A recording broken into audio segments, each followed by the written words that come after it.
이것이 토트넘 돌풍의 비결일까요? 우리는 그동안 단순히 손흥민의 골기록에만 집착하고 있었는지 모르겠습니다. 하지만 사실 축구는 볼을 가지고 있지 않을 때 더 많은 일이 벌어지는 스포츠죠. 온더볼도 중요하지만 더 중요한 것은 오프더볼입니다. 사람들은 기가 막힌 드리블 돌파에 집중하지만 시야를 넓게 바라보면 그 주위에서 움직이는 선수들의 지능적인 플레이를 엿볼 수 있죠. 혼자서 아무리 많은 선수를 제쳐봤자 옆에 팀 동료가 없으면 그것은 무의미한 행위에 불과합니다. 현대 축구는 갈수록 체력과 오프더볼을 중요시하고 있어요. 물론 상대를 압도하는 스피드와 힘, 상대의 공간을 활용하는 지능적인 움직임, 상대의 압박을 벗겨내고 재차 공격에 나설 수 있는 테크닉, 이 세 가지를 동시에 지닌 선수를 우리는 흔히 월드클래스라고 부르죠. 그리고 손흥민은 이 모든 것을 충족하는 유럽에서 가장 완벽한 선수일 겁니다. 국가대표 기간을 마치고 복귀한 손흥민에게 엄청난 환대가 쏟아지고 있습니다. 토트넘은 현재 맨시티를 끌어내린 뒤 리그 1위에 위치해 있는 중이고, 이제 다시 원소속팀으로 복귀한 선수들은 우승 트로피를 정조준할 텐데요. 최근 맨시티는 리그 3연패를 당하면서 약간의 제동이 걸린 상태이고 분위기도 어수선한 상태입니다. 심지어 최근 펩 과르디올라의 최측근은 한 기자의 얘기에 따르면 과르디올라는 계약이 종료되는 2025년에 더 이상 맨시티와 추가 연장을 하지 않고 국가대표팀 혹은 안식기를 갖기 위해 팀을 떠날 것이라고 얘기했는데요. 계약 직전도 아닌 그것도 시즌 중에 갑자기 이런 대형 폭탄을 던지자 안 그래도 최근 연패를 하고 있는 맨시티의 분위기는 더 어수선해졌고, 다른 클럽의 팬들은 마침내 프리미어 리그가 맨시티 강점기에서 벗어날 수 있다고 기뻐하는 중인데요. 특히 이는 토트넘 입장에서도 굉장히 희소식이라고 볼 수 있습니다. 물론 과르디올라의 계약 종료일은 아직 1년도 넘게 남은 상태이지만 현재 포스테코글루는 포체티노 이후 토트넘 최고의 감독이라고 평가받고 있으며 부임한 지 몇 개월도 지나지 않았지만 벌써부터 토트넘 보드진은 포스테코글루에게 주급을 대폭 인상하는 추가 재계약으로 향후 클럽을 10년 넘게 이끌어주고 있기를 기대하고 있는 상황인데요. 그런 의미에서 앞으로 리그 경쟁 최대의 적수가 될 맨시티의 과르디올라가 떠난다는 것은 기분 좋은 소식이며, 앞으로 맨시티도 감독 교체 이후 일정 기간의 과도기를 거칠 것이기 때문에 타이틀 레이스에 있어 미리 경쟁자 한 사람이 나가 떨어질 것이라는 것은 토트넘의 향후 계획에 있어 호재인 것이죠. 그리고 앞으로 손흥민이 전성기를 최소 5년 이상 유지할 것이라는 것도 주목해야 하는데요. 보통 다른 선수들은 30줄이 넘어가는 나이에 슬슬 에이징 커브가 찾아오며 신체 능력이 하락하고는 하지만 손흥민은 유럽에서 가장 프로다운 태도로 엄청난 자기관리를 하고 있는 선수이고, 92년생의 나이에도 현재 프리미어 리그에서 손흥민을 속도로 이길 만한 선수는 몇 없습니다. 게다가 손흥민은 시즌이 거듭될수록 더욱 노련한 모습을 보여주며 컴플리트 포워드로서 진화하고 있는데요. 이번 시즌 초 포스테코글루 감독이 손흥민을 측면 플레이메이커로 기용한 것도 바로 손흥민의 다재다능함을 가장 잘 나타내주는 모습이라 볼 수 있으며, 리그 최고의 골잡이가 아닌 리그 최고의 패스마스터서도 그 위용을 떨칠 수 있다는 것을 알려줬습니다. 결국 앞으로 향후 토트넘의 3년은 클럽 역사에 있어 가장 중요한 시기라고 볼 수 있는데요. 현재 첼시와 맨유, 리버풀 같은 경우에는 클럽 역사상 가장 부진한 시기를 겪고 있고, 그동안 리그를 지배해오던 맨시티 또한 슬슬 사이클이 끝나가고 있습니다. 물론 아스날은 최근 아르테타 감독 아래 상승세를 기록하며 리그에서 가장 강력한 우승 후보로 거듭났지만, 그래도 다른 시즌에 비하면 우승 레이스에 있어 토트넘이 굉장히 유리한 것도 사실이고, 어쨌든 아스날조차 꺾지 못한다면 그건 우승을 못해도 딱히 억울해할 자격이 없다고 볼 수 있습니다. 최근 스카이 스포츠는 손흥민이 걸어간 프리미어 리그에서의 발자취를 되짚어보며 지난 몇 시즌간 이렇게 꾸준히 역량이 상승한 선수는 전 유럽을 뒤져보아도 없다고 얘기했는데요.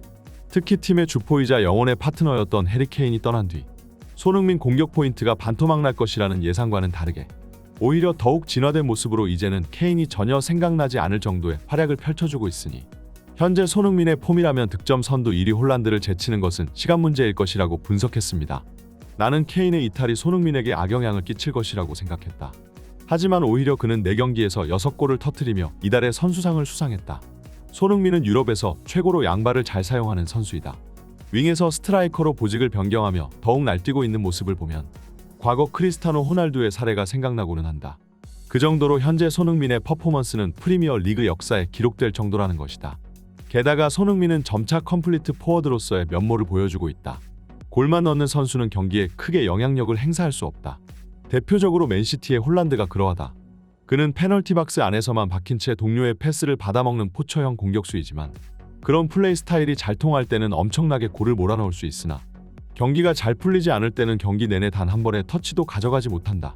하지만 손흥민은 최전방이 아닌 가짜 공격수의 역할도 가능하다. 특히 최근 국가대표팀에서 프리롤 역할로 뛰며 미드필더와 공격수 사이의 포지셔닝을 더욱 익혀가고 있다.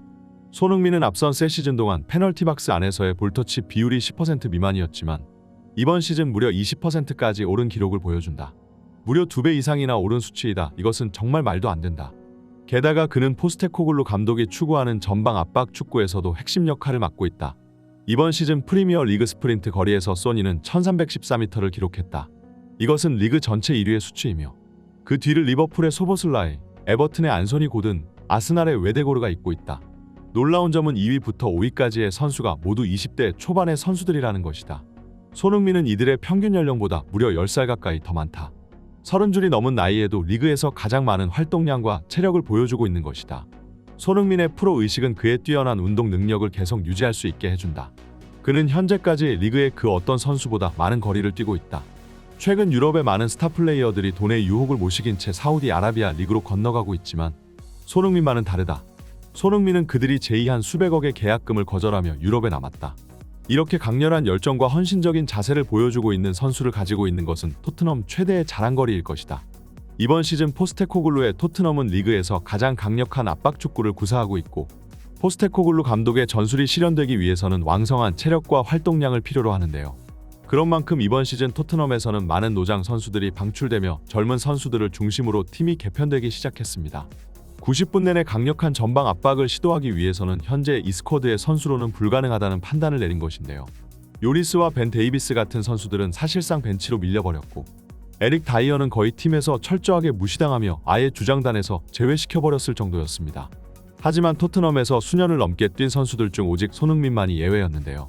현재 손흥민의 신체 나이는 20대 초중반 상태라고 해도 과언이 아니며 그 힘들다는 포스테코글루 축구의 무지막지한 활동량 요구 속에서도 선수단들 중 가장 많은 거리를 뛰며 토트넘을 전두지휘하고 있습니다.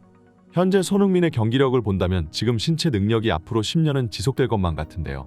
하지만 손흥민에게도 가장 주의해야 할 부분이 있습니다. 바로 부상이죠. 저번 시즌 손흥민은 안아골절 부상을 당한 채 카타르 월드컵에 출전하였고 시즌 내내 탈장 부상을 안고 뛰었을 만큼 좋지 않은 몸 상태였습니다. 아직도 그 부상의 여파는 몸에 축적되어 있는 상태이기에 토트넘의 의료진들은 손흥민의 몸 상태를 더욱 주의하고 있는 상황인데요. 하지만 그런 손흥민을 대한민국의 사령관인 클린스만이 굳이 베트남전에 억지로 출전시키고야 말았고 최근 훈련장으로 복귀한 손흥민이 약간의 허벅지 부상이 있는 것이 확인되자 토트넘 측은 펄펄 뛰고 있는 상황인데요.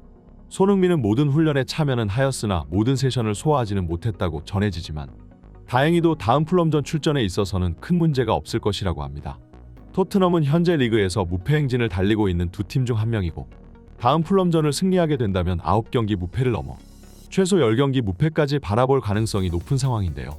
근 몇 년간 리그 초 토트넘의 성적이 이렇게 좋았던 적은 없습니다.